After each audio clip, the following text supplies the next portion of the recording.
Songs ఎలా ఉన్నాయి? Songs అంత ఏమన్నా సాంగ్స్ గురించి కాదు సినిమా. ఏమి నచ్చింది? ఒక దేశభక్తి గురించి సినిమా.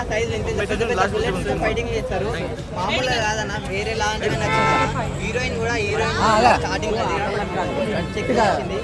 జోస్లో మాట్లాడాలి. అది జోస్లో మాట్లాడితే న్యూస్ బాగా సరే చెప్పిందన్నా చూడండి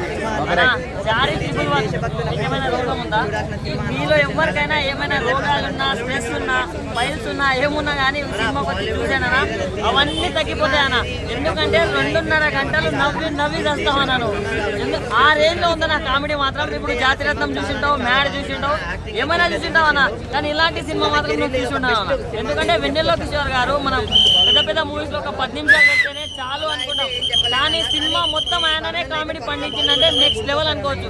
అండ్ హీరోయిన్ గురించి చెప్పుకోవాలన్నా, మెయిన్ గా 2 ఉన్నారన్నా, కానీ కత్తిలా ఉన్నారన్న. ప్రతి ఒక్కరు బాగున్నారన్న.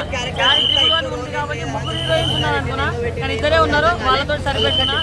అండ్ ఫ్యామిలీతో చూడాలన్న సినిమా. ఎందుకంటే లాస్ట్కి వచ్చేసి ఒక మంచి మెసేజ్ కూడా ఉంటుంది. ఈ వల్గారిటీ ఇవన్నీ కాకుండా మంచి డ్రెస్సులు వేసుకొని, మంచి పైసలు పెట్టుకొని మంచి సినిమా చూసినాం అనే ఒక ఫీల్ అయితే వస్తుందన్న.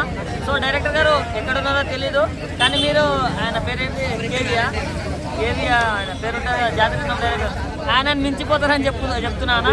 సో ప్రతి ఒక్కరు ఫ్యామిలీతో చూడాల్సిన సినిమా, ది బెస్ట్ మూవీ. వచ్చి చూసేయండి. Thank you, love you, good night అన్న. హీరోగా